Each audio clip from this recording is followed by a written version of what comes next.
Okay, welcome everybody. Thank you for joining us today. We're going to go ahead and get started.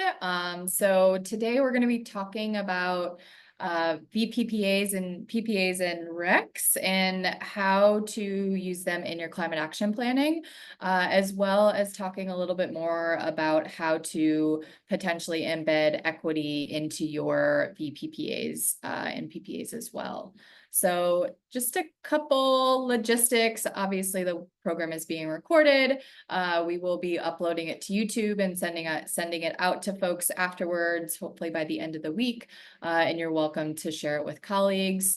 If you are feeling friendly today, please say hello to each other in the chat and where you're coming from, maybe why you're here, and also your institution. If you do have questions for the panelists, you're welcome to also put those either in the Q&A or in the chat. We will get to those at the end, and we do have a couple questions that folks put in the registration that we'll be using towards the end. And you're welcome to add those at any time. So some of y'all have joined us for a couple of our webinars in the Climate Action Planning webinar series. This is the 6th. We're about halfway through. And so we've talked about a lot of different things. It has felt like we've discussed geothermal, how to embed equity, and moving forward, we're going to be talking about how to engage faculty and staff, how to engage students in climate action planning. So we've done a breadth of different parts of completing a climate action plan, because anybody that knows that has written one or went through the process of doing one, it is not a small feat. So we will be doing our third part of the series in the end of November and December, and we'll hope you'll join us for those. More information is at our website. We also have our Higher Education Climate Leadership Summit coming up in February. It will be located in Washington, D.C. this year. So please join us for that. And if you have any questions, you're welcome to DM me. And I think we have early bird registration closing November 22nd. So you have a couple more weeks to get the lowest rate, the early bird rate. We have a couple working groups that we like to highlight when we start these webinars. One of them is the Intersectional Climate Action Leaders Working Group. And that is facilitated by our colleague Blythe. And this is a BIPOC affinity space for members and non-members of the Climate Leadership Network. It's intended for HBCU, MSI, Tribal College, climate action stakeholders, and community NGO and corporate partners. If you're interested in joining this, you can go ahead and scan the code, or you're also welcome to email Blythe at the email in the slide.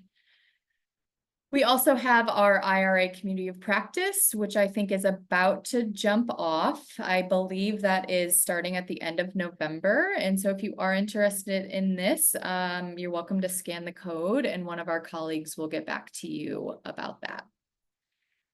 So before we begin the content of the webinar, we really want to get an idea of who's in the room. So we have a little poll that we thought about with the panelists. And if y'all could help us just understand who you are a little bit more, I'm going to leave this open for about 2 minutes.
Okay, so I'm gonna go ahead and end the poll.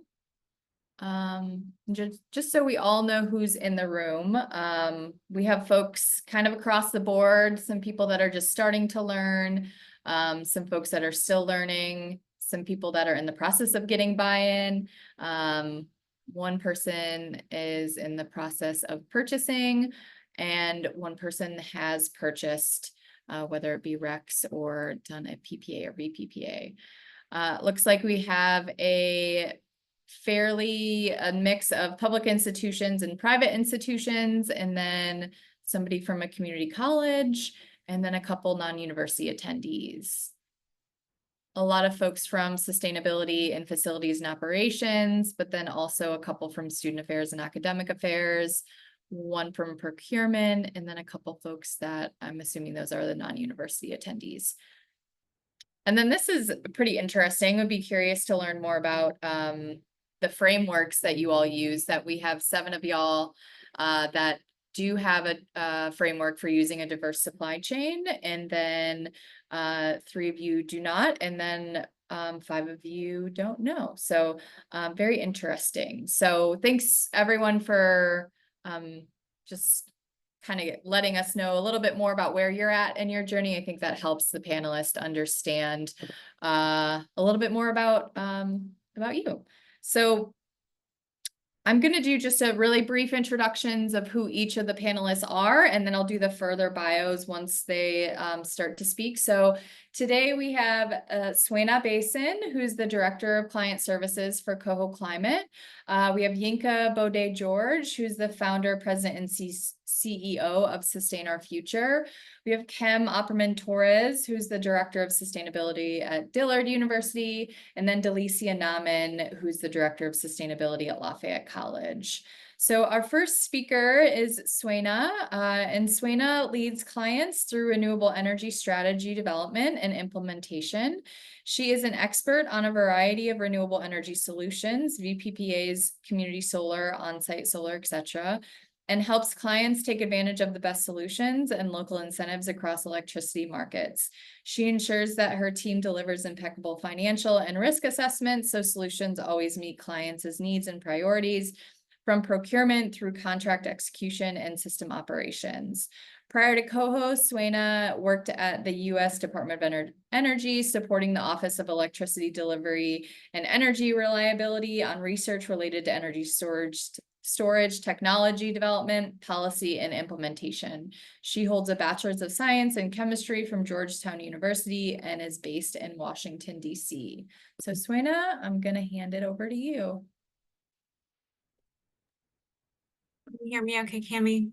Yeah, you're good. Okay, awesome. Well, great to be here today, and thanks for the introduction, Cami. We want to start out today with a little bit of background on renewable energy and its overall role in your climate action planning. And so I'm going to spend some time just putting some context to it. I see some familiar names in the attendee list, so I know some of you have heard some of this from me before, but hopefully putting renewable energy purchasing in the context of overall decarbonization plans will be a helpful starting point. So maybe we can flip to the next slide and just start with a very quick context on Coho so that you all sort of understand where I'm coming from in this space. So at Coho, we are an independent advisor to organizations who are looking to make progress on decarbonization.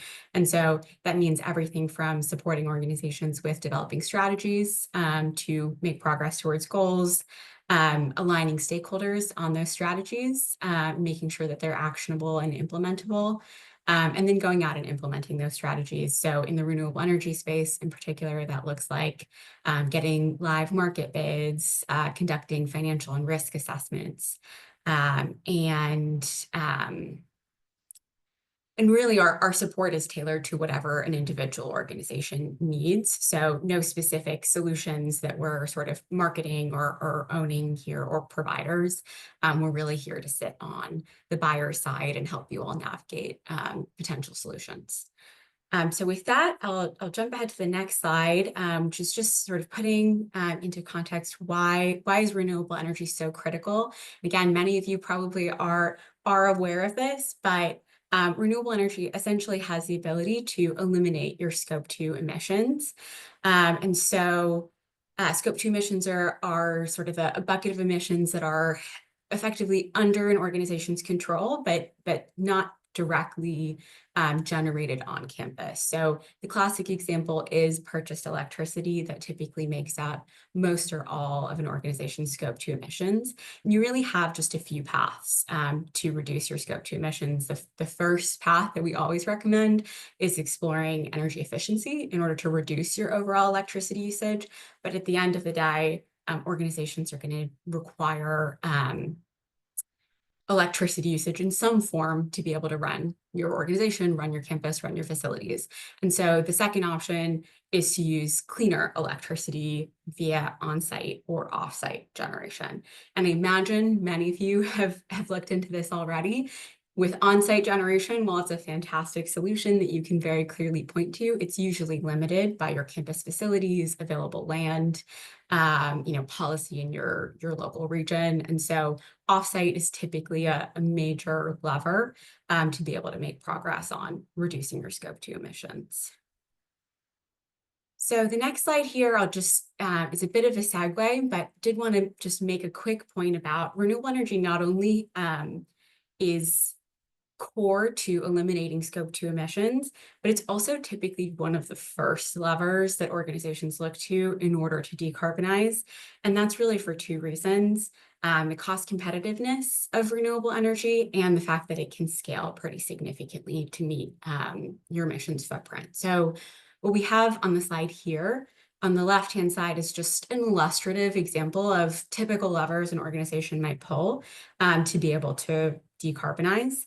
So you can see represented on the graph, renewable fuels, electric vehicles, electrification, and they're mapped against overall cost on the y-axis and the scale of impact on the x-axis. And so renewable energy here in dark green, and again, this will be a little bit different organization to organization, but it typically has the ability to have a very large volume of emissions reduction. So that sort of width that we're looking for on the graph with more efficient economic impact. You can typically source renewable energy with little to no capital expenditure.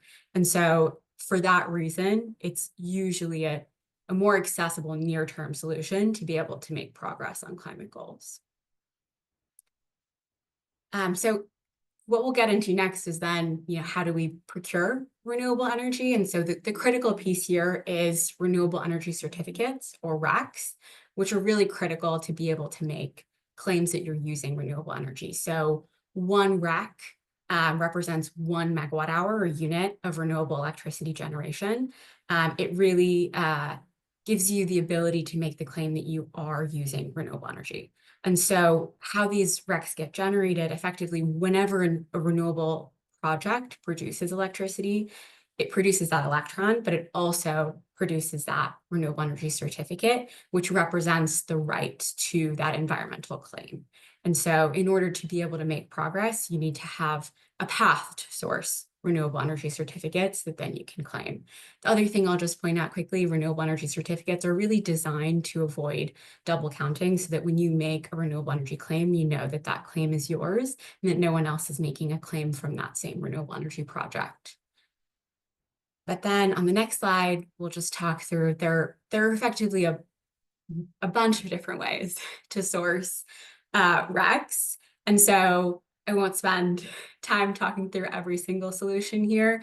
We'll really zero in on the virtual power purchase agreement and unbundled REC solutions for a few reasons, but these are sort of how at least we would categorize the available options for you all in the US to procure RECs and therefore make claims of renewable energy.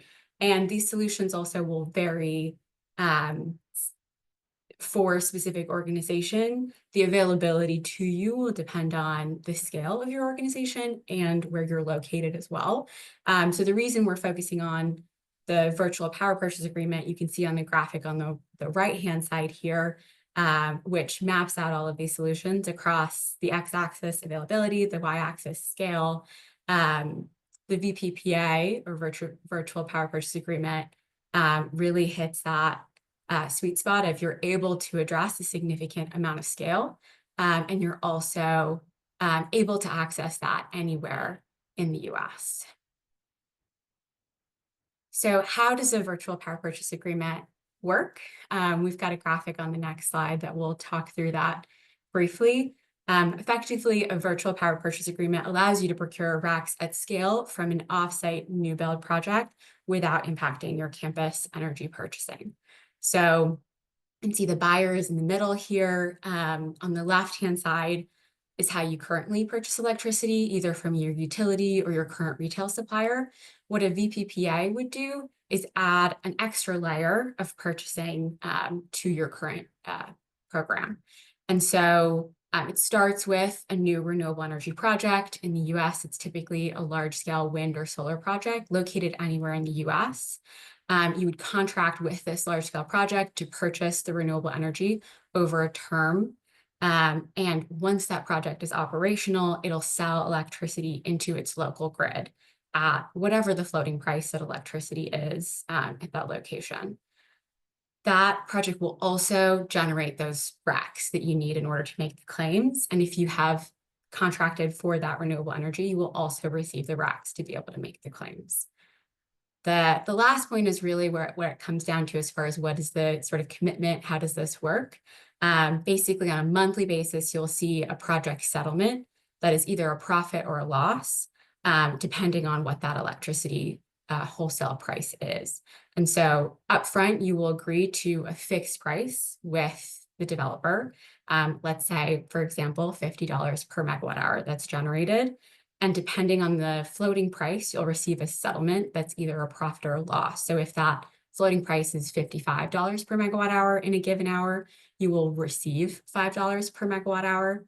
If that floating price is $45 per megawatt hour, you would owe the developer $5 per megawatt hour. So what you'll see is a settlement on a monthly basis. That's the difference between that price.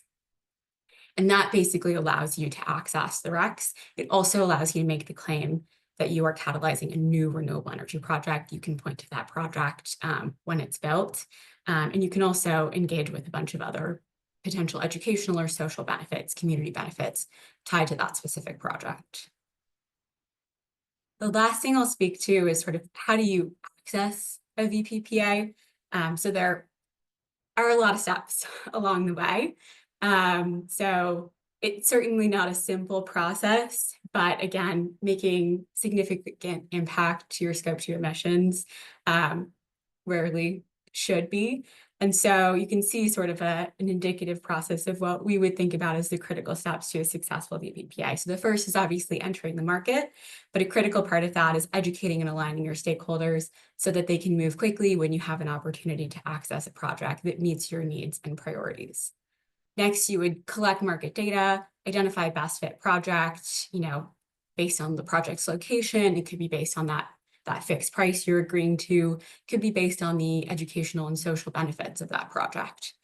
And what'll be critical is making sure that you understand financial risk associated with it, as well as any project and counterparty risk. So you want to make sure the project is sustainable for your organization to be able to commit to long term. You also want to make sure you have a good partner in that developer, make sure that project is really having a positive impact on the local community and the environment where it's being located. The last few steps would be to negotiate for terms that protect you in that long-term contract. Typically 15 years is what we see in the United States these days. And then once you have that contract signed, there's usually a couple of years for that project to finish development, for the developer to construct the project. And so making sure that that project is developing according to plan, able to deliver. And then once that project comes online, it's generating electricity, it's providing you that monthly settlement as well as those RECs. So that's what we would call a successful VPPA. So it looks like I'm about good on time, hopefully. And hopefully that's a helpful context for VPPAs in particular as a part of your renewable energy strategy. So Cami, I'll hand it back to you. Thanks, Svena. That was super helpful. So we're going to hand it over to Yinka. So Yinka Bode George was as the founder, president, and CEO of Sustain Our Future. She cultivates strategic partnerships, spearheads impactful initiatives, and drives the company's visionary goals forward. As an environmental health advocate, Yinka works to advance environmental justice and sustainable development through infrastructure development and social impact strategies. Prior to starting Sustain Our Future Foundation, she led the strategy and management of Volt Energy Utilities Community Impact Practice as the senior manager for environmental justice and the director of Volt's community impact nonprofit. There, she piloted the Microsoft and Volt Renewable Energy and Environmental Justice Framework Agreement, a PPA that leverages corporate emissions goals to support environmental justice, community, and diversity initiatives. Yinka has served as the Environmental Health Program Manager for the National Caucus of Environmental Legislators, where she facilitated state-level policies on zero waste, toxic chemical protections, and sustainable agriculture by organizing a national network of legislators. As a former public policy and program manager for the Maryland Philanthropy Network, she cultivated opportunities for philanthropists to enhance community conditions. Additionally, as program manager for Maryland Environmental Health Network, Yinka advanced policies promoting environmental health and justice in Maryland. Yinka holds a Master of Health Science degree in environmental health from Johns Hopkins School of Public Health, and she earned a dual bachelor degrees, a Bachelor of Science in Environmental Science and a Bachelor of Arts in Public Health from the University of Maryland, Baltimore County. So Yinka, I will hand it off to you. Thanks, Cami, and thanks for reading the long-winded bio. My apologies for not sending you a more succinct version. It's such a pleasure to be in conversation with everyone today. And as Cami introduced so graciously, my name is Yinka Bode George, and I have the honor of leading Sustain Our Future as our founder and CEO. Where Sustain Our Future is nestled into this ecosystem of renewable energy deployment is in cultivating community benefits as part of VPPAs. So I'll start by saying for us at Sustain Our Future, the ultimate goal of sustainability and sustainable development is environmental justice. And that's because it's so important for us to really understand how we got to the climate crisis. And how we got here is by essentially sacrificing communities, very vulnerable communities, and natural ecosystems. And those business as usual practices, with that underpinning dynamic of sacrificing such critical aspects of our society, are not the same practices that are going to get us out of the climate crisis, right? So instead of using those conventional business practices, for us at Sustain Our Future, it is so critical for us to usher in new and different equity-based strategies and recenter those business as usual conventions around people and our planet. And so with that, I just want to highlight a little bit on what Sustain Our Future does. If you could progress the slides, please. Thank you. If you could go back one slide. Thank you. So Sustain Our Future Foundation, we're a national nonprofit organization. We function as a philanthropic organization and grant maker. We also function as a consultancy, helping companies really interrogate those business as usual practices and align them with equity and environmental justice oriented strategies. Our formal mission is to transform the way sustainable development is conducted to maximize equitable community benefits, all toward an environmental justice end. We work with companies because, as this graphic demonstrates, companies, through procurement of clean energy, are actually the biggest drivers of clean energy deployment currently.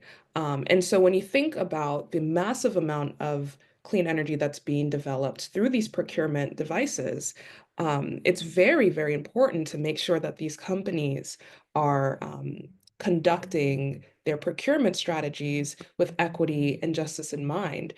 These projects are taking form in people's backyards, essentially, right? And what we don't want to do is see a recreation of those problematic developments strategies that led to so many different sacrifice zones across our country. And so we work with companies to make sure that they're procuring with equity and justice in mind, and so that community members, especially those who live in proximity to these massive infrastructure sites, are safeguarded and receive tangible benefits as part of these projects. The last thing I'll say on this note, there's a growing body, a growing momentum of community opposition that is actually hindering the deployment of clean energy. But it's so important to recognize that this community opposition isn't coming out of nowhere, right? Again, back to this legacy of harm that so many community stakeholders have experienced.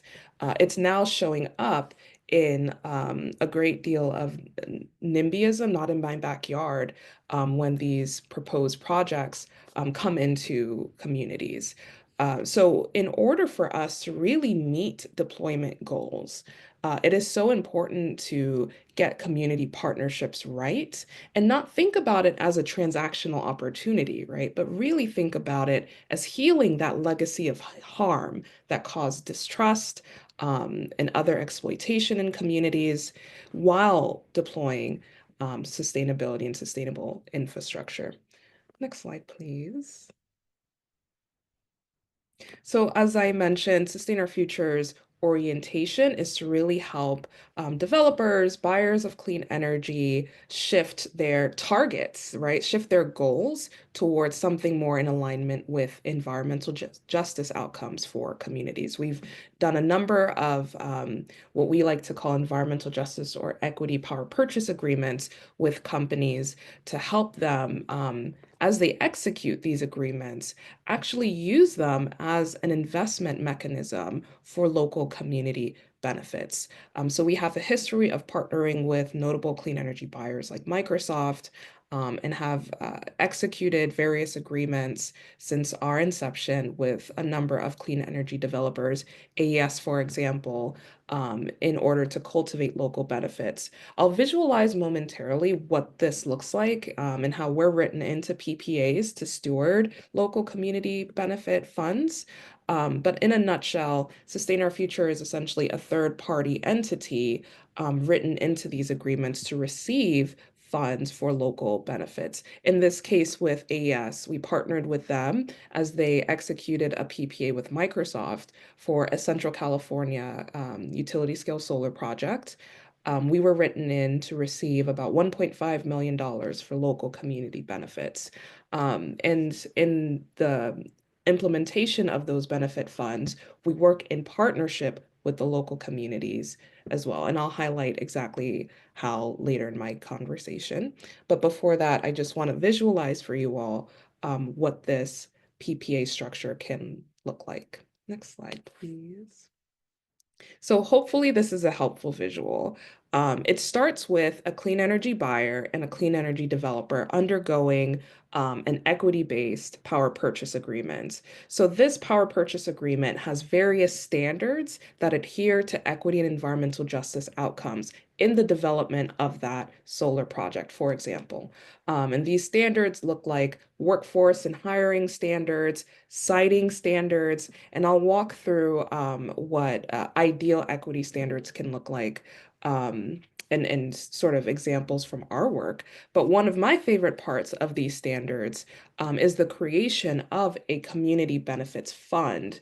And so as these developers are getting the financing from these agreements, they essentially negotiate a pool of funding that can be dedicated to local community benefits as a fund. So Sustain Our Future is that third-party entity that receives the fund and then issues grants from it. We re-grant those fund dollars to achieve things like environmental justice advocacy in local communities, resourcing underrepresented entrepreneurs with sustainability enterprises, a number of workforce development initiatives, and other fantastic things as well. And so for folks who are more in the academic sector, you can think about this as a mirror to supplier diversity goals, for example, and incorporating standards into your clean energy procurement that aligns with those sort of ambitions for supplier diversity or vendor diversity goals. But this really takes it a step further and supports environmental justice outcomes in addition to diversity, equity, and inclusion outcomes through your procurement. Next. Thank you. So Sustain Our Future Foundation, the way that we support equity and environmental justice in community as we cultivate these funds to then re-grant from, we have a number of programs, grant-making programs that align with workforce development and entrepreneurship, as I mentioned, creating community-owned and community-led sustainability infrastructure in support of greening and resiliency for our frontline communities. And then lastly, a grant program for climate justice organizers, local nonprofit organizations doing fantastic community outreach and organizing work as well. Oh, I'm running out of time, so I'm gonna speed through. Just want to highlight our signature program that focuses on workforce development for students who attend historically Black colleges and universities. It's a fellowship program, and we have a number of organizations we partner with just to promote a more diverse sustainability workforce. And so as we're re-granting these dollars, we're doing it in a manner that is very creative to really tackle these deep inequity issues, again, that has proliferated the climate crisis. I want to just showcase the partners a part of this fellowship really quickly because Dillard, who's also on the call, Cam's on the call, is one of the participants. Next slide, please. So we have a number of historically Black colleges and universities that participate in this program that we're resourcing as scholarships for students and internship stipends. We then conduct an internship placement program in nonprofit organizations that exist in proximity to these campuses, and those organizations get grants from our foundation as well. Next slide, please. Thank you.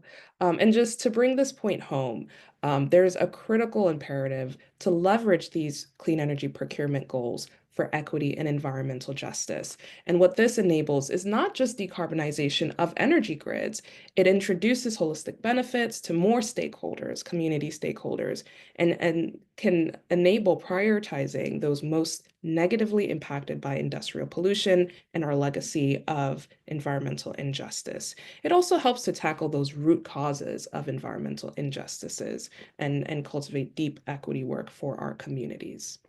And so, of course, you can do this by thinking about an equity-oriented power purchase agreement and cultivating community benefit funds as part of those agreements.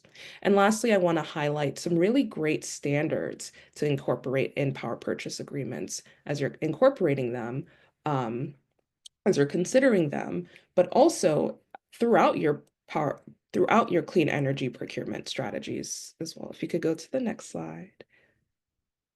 So these are various standards that, again, you can think about as you're forming your power purchase agreements, but in general, as you're, purchasing RECs and other strategies in support of your clean energy procurement initiatives.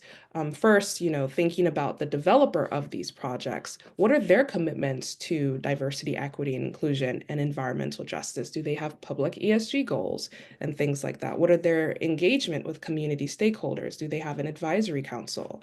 Additionally, you can think about incorporating or requiring community benefits in the negotiation.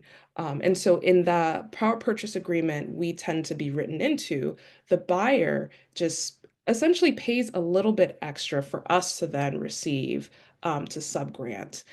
So thinking about cultivating benefits in that manner, but also it may not need to be a community benefit fund specifically. You can require the developer to have a community benefits plan or agreement with the local communities that live in proximity to that project.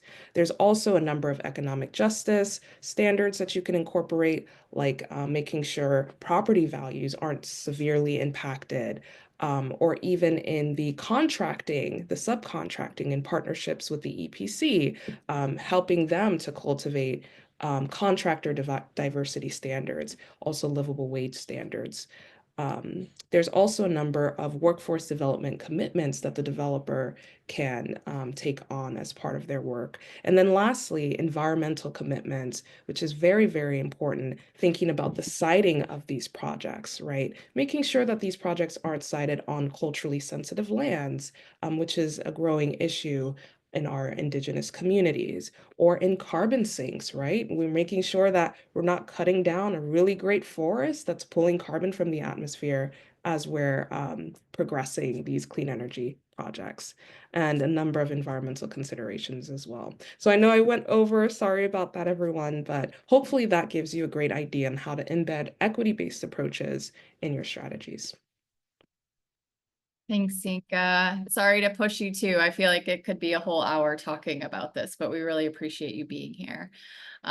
Okay, so we're gonna move on to Kim.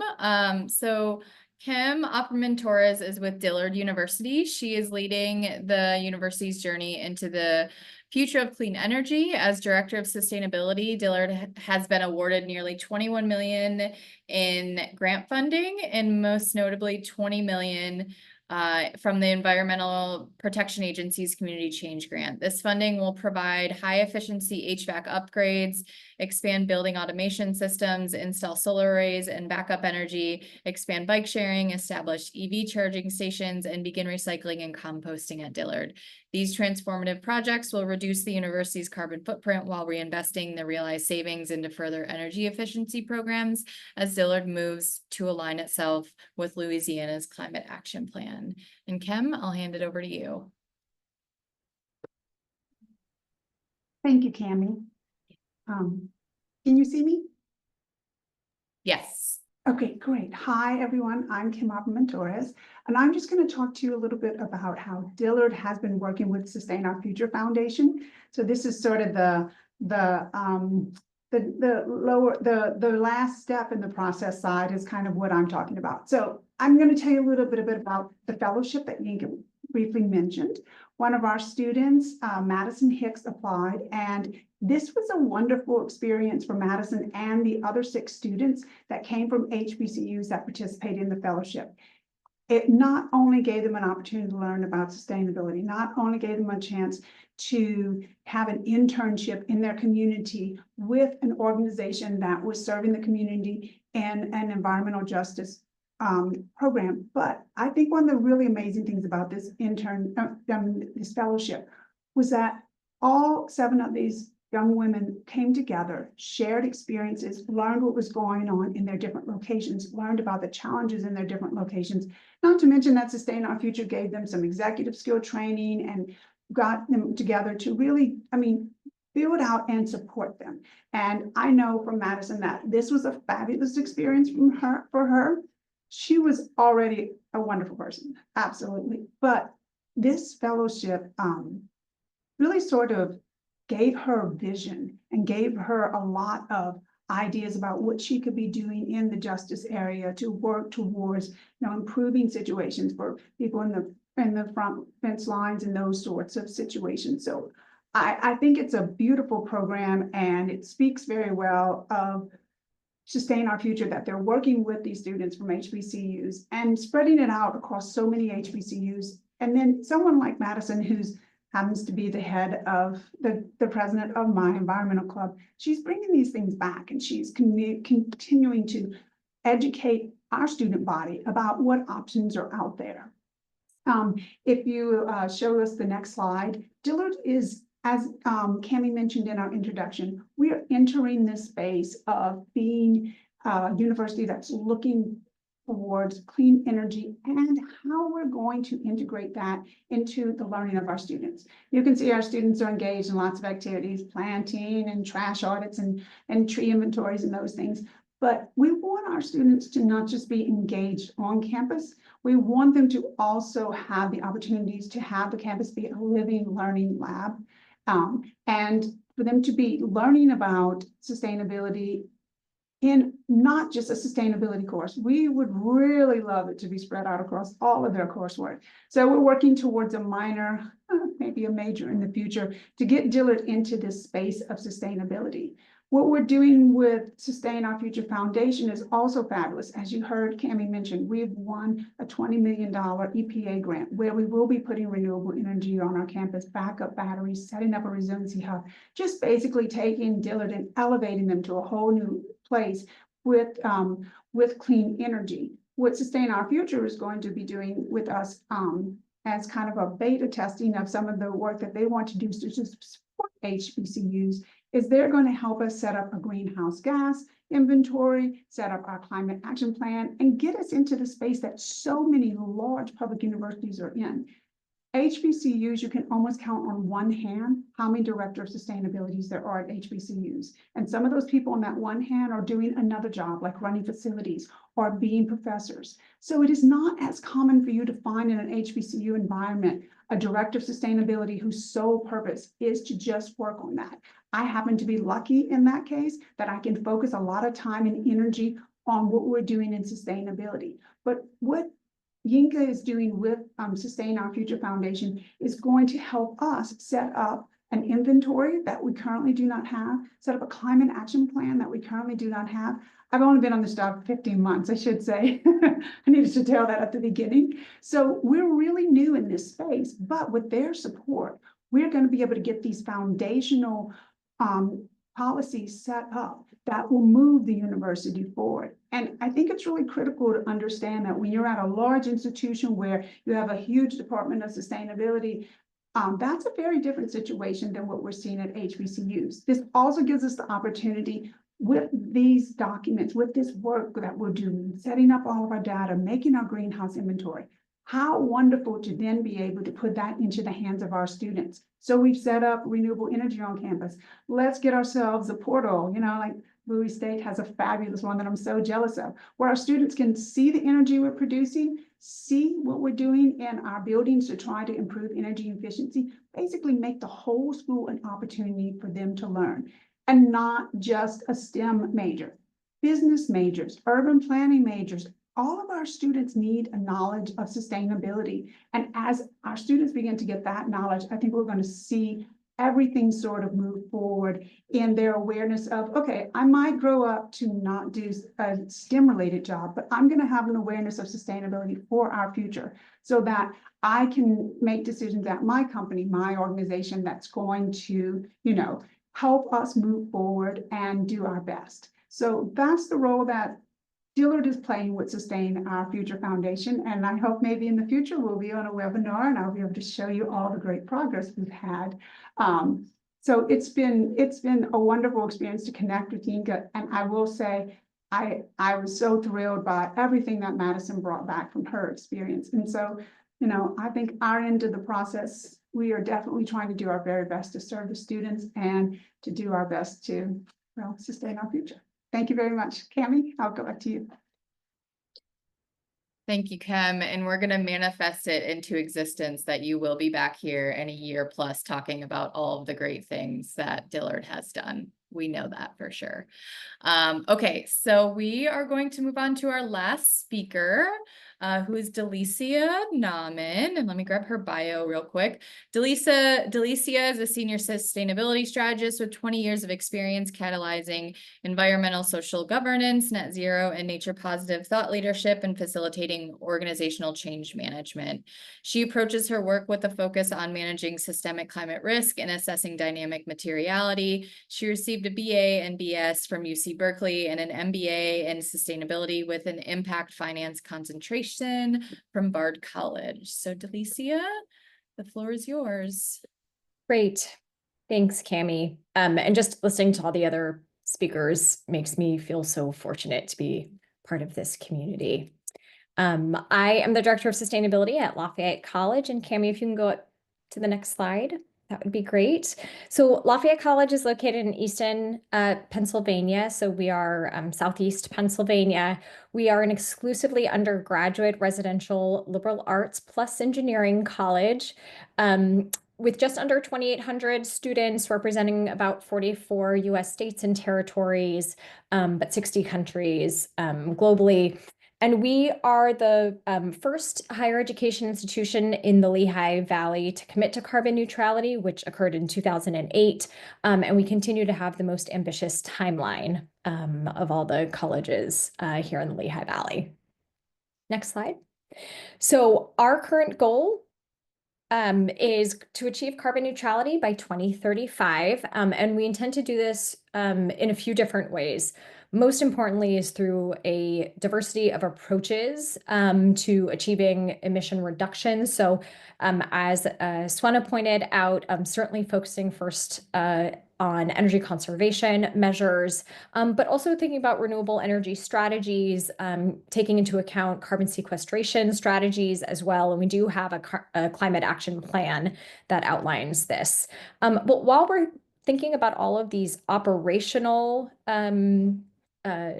streamlining opportunities and emission reduction goals, we see it as mission critical that we are at the very same time providing opportunities in teaching and practice of stewardship and sustainability teaching and research as well. And so this means that we are embedding hands-on curricular and co-curricular opportunities in all of the work we are doing to achieve our carbon reduction emissions goals. Next slide. So as I mentioned, core to our strategy is, of course, energy conservation measures that we started immediately and will be ongoing into the future. But then next, we really looked at renewable energy strategies, and we have pursued 3 of them. So we did pursue an on-site renewable energy project. It is on our one of our sports center roofs. And we did sign a 25-year term for this project, which this project represents about 2 to 3 percentage points from our greenhouse gas inventory. And so we felt that having a project on site, while still a really small reduction percentage, was still really important because first and foremost, it's in a really visible space on campus. And so we wanted to make sure that it was very clear that when people came to campus, they could see a project that represented sustainability or a sustainability strategy for us. But it also allowed us to bridge these educational and research opportunities to students and faculty members. So even during the, once we signed the contract with Green Skies, and we were starting to do kind of design discussions. And then later when we moved into kind of operational discussions, we had a student for each of those phases sit in on the calls with us and listen to what were the practical questions, challenges, that existed when developing a project. And then, of course, we do provide data from this project to faculty and students. Next slide. Yep. One more. Great. And so in addition to the on-site project, we did then kind of pretty immediately start to think more heavily about offsite projects. And so we realized that as an institution of higher education with a fairly small student population, that if we wanted to get scale and more competitive pricing, we really needed to join with a consortium of other institutions. So I've listed here some of those institutions or all of those institutions. And so together we pursued and have secured a contract with NextEra for a project that is in Western Kentucky, so a different grid than our local grid, and it is a VPPA, and we will be receiving RECs from that project, and it is a 20-year project, and this, of course, reduces 100%, accounts for 100% of our emissions from purchased electricity, and so that project is underway. We are expecting for it to be operational Q4 of 2026. Next slide. In the meantime, we are purchasing renewable energy, Greenie certified renewable energy credits to cover our 2023 through 2025, and we'll have to extend it to 2026 years. And again, because we're a small school, we connected with 2 others that are also part of our offsite consortium to go out and look for renewable energy credits. Next slide. So thinking about these 3 different strategies to address our achieving our climate action plan goal, and thinking really about our emissions from purchased electricity, you can see in this slide that there is a clear, between 2021 and 2022, a clear drop in emissions from our scope 2. And that really accounts for renewable energy credits that we received. I didn't talk about this, but that we received from a previous offsite project that ended up not moving forward. And part of the security payout to us did include renewable energy credits from that company from a different project. And so that covers us for 2021 and 2022. And now we're purchasing those unbundled RECs for 2023 through 2026 until our offsite project, our second offsite project, actually moves forward. So this is how we account for it in our journey to achieve carbon neutrality on campus, specifically for scope 2. Next slide. And I will just end by saying that while a lot of our effort really went into kind of the contractual terms that help us secure the contracts to do the accounting that we're looking for to reach carbon neutrality, there are a number of other benefits that we have really realized along the way. And so again, the climate commitment and the progress towards that should not be understated, but I did want to focus on 2 other points, and that is really because we're an institution of higher ed, it is so mission critical to us that teaching and learning is at the heart of our carbon neutrality journey. And so both from our offsite and our on-site projects, we are getting data, and that is utilized by about 5 to 7 courses per academic year. And that was rented, that's part of the terms of the contract, is that we asked for that data to bolster our educational mission. In addition, we did ask that internships become available to students, and these are not the students sitting in the discussions during the kind of the planning phases. This is after the project is completed and operational, that once a year a student will have an internship.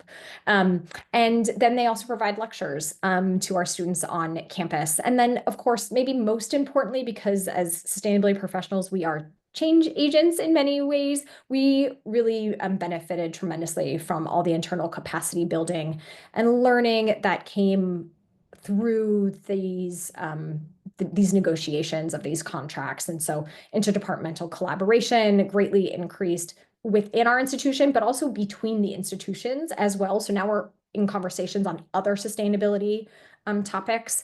And for us in particular, our senior leadership and our board of trustees really has seen how sustainability is valuable to the college, not just from teaching and learning and operational perspective, but also from a marketing perspective and recruiting prospective students to apply to our college. So I will stop there. Cami, back to you.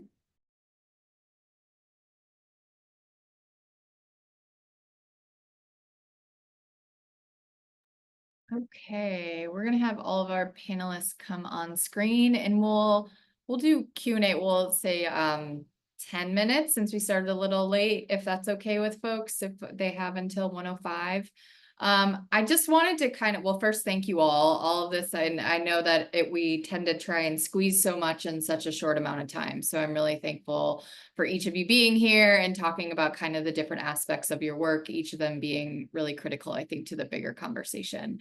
I did want to ask you, Delicia, just because the series is really focusing on how do you embed this into your climate action planning process. Can you talk about what that looks like? And Svena, you might have an insight into this as well. How do you do that when you're sitting at the table with your main stakeholders, writing the climate action plan? What does that look like to think about RECs and PPAs and VPPAs into that process of writing the CAP? Yeah, that is a great question. I will say that I think we were clear, going back to maybe a point that Svena made earlier on, that we don't have the land, the space to generate all of our own renewable energy on our campus proper. And so we recognized early on that a VPPA or some off-site solution was going to have to be part of the portfolio of solutions that we were looking for. But that didn't mean that we wanted to give up the opportunity to still have something on campus, something that was tangible, something that students, visitors, if we could arrange ahead of time, could literally go and stand next to and really understand the scale and the opportunity for that additional educational engagement.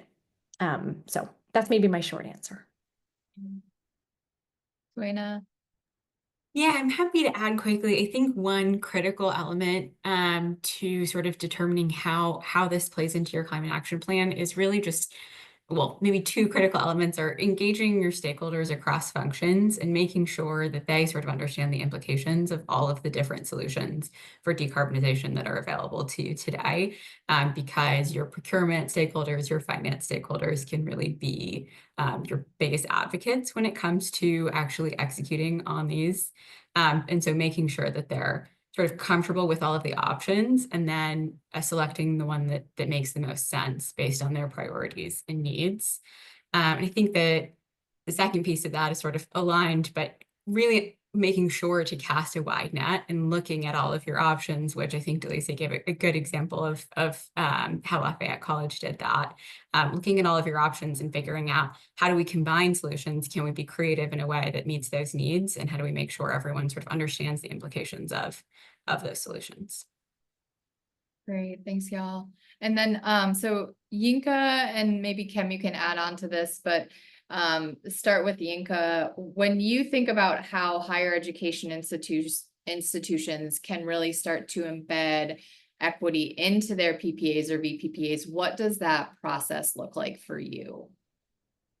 Yeah, Is that working with somebody like Coho? Is that working with, the institution directly? Kind of, yeah, how do you envision that?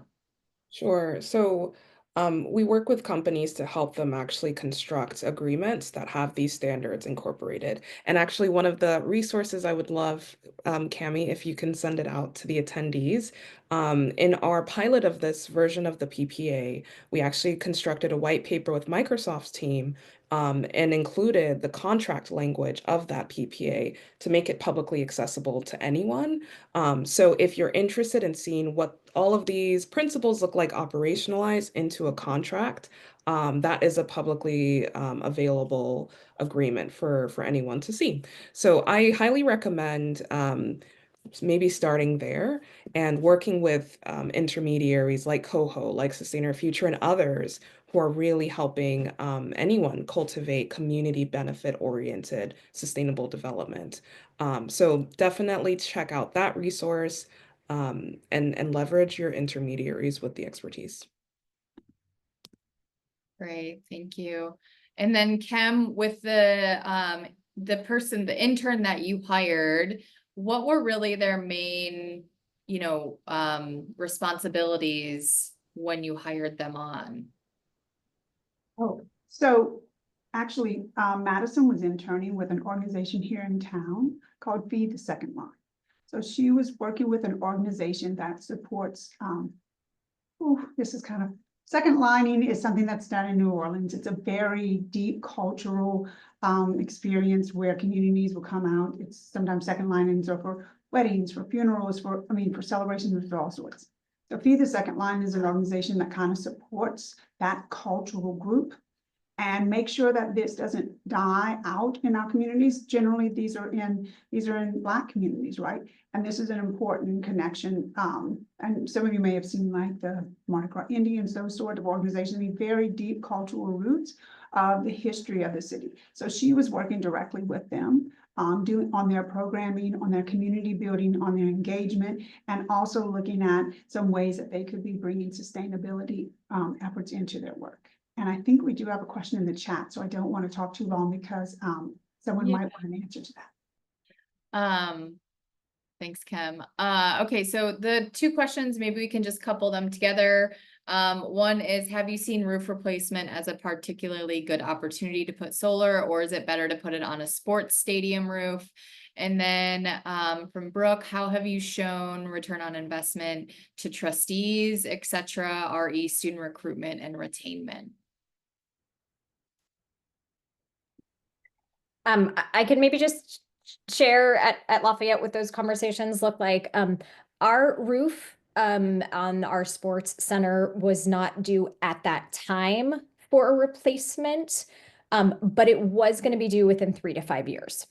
So I think that facilities was actually appreciative that they didn't have to wait for a last minute request to fix the roof because it was leaking, but rather kind of felt like they were getting ahead of the maintenance that would have otherwise been required in the future. And this was a perfect impetus to do that work and then make sure that we could, it was sufficient for our solar panels. So it was actually an opportunity for us to build allyship with facilities in this particular case. And I will just say on the point of, it was about CIOs, trustees. Yeah. Yes, we actually do have data because we have about recruitment and retention because of our sustainability efforts, because we have worked with our admissions team to include some questions in the surveys that they send out to different prospective student groupings about how sustainability is impacting or did impact their decision to either come to Lafayette or not come to Lafayette, and how was it weighted? How did we perform relative to where they decided to go if, in fact, they did not choose Lafayette? There's a whole bunch of questions that we slid in there. So we do have some data to provide to trustees, and they love revenue dollars, so they love sustainability. That's great. I'm glad that you have that. I'm sure folks are interested in that. Anybody else that wanted to tap into that one as well? I would love to speak to ROI when it comes to the social benefits aspect, because a lot of people wonder, how do you capture this deep systemic change work? What does it look like in metrics for impact? We actually constructed a framework to evaluate the impact across 4 key benefit areas: economic benefits, community benefits in terms of health, environmental benefits, and then lastly, systemic change benefits. So as we issue grants to organizations, through our fellowship program, we capture very key performance indicators associated with the work of our grantee partners and co-create the metrics with them. So one organization may be a workforce development organization, and they would consider economic benefit to be the number of trainees as part of their sustainability workforce training program. Another organization may get a grant to do home upgrades, weatherization work, and they may consider environmental benefits to be the number of homes they were able to retrofit. So we capture all of that information and provide it to our developer partners so that they can go back and say, look at all the work we've been able to cultivate just by maximizing the social benefit aspect of our energy development. Great. Thanks, Inga. Okay, well, thanks everyone that has stuck with us a couple minutes past the hour. We really appreciate you. And I dropped everybody's email in the chat, so you should have that. And I'll be sending a follow-up email with evaluation and the resources that Yinka had mentioned. So we again really appreciate all the panelists for being here, and sorry it, again felt so quick, a lot of important information. So thanks everybody for being here, and yeah, we hope you have a good rest of your election day. We'll see you soon. Thanks, everyone.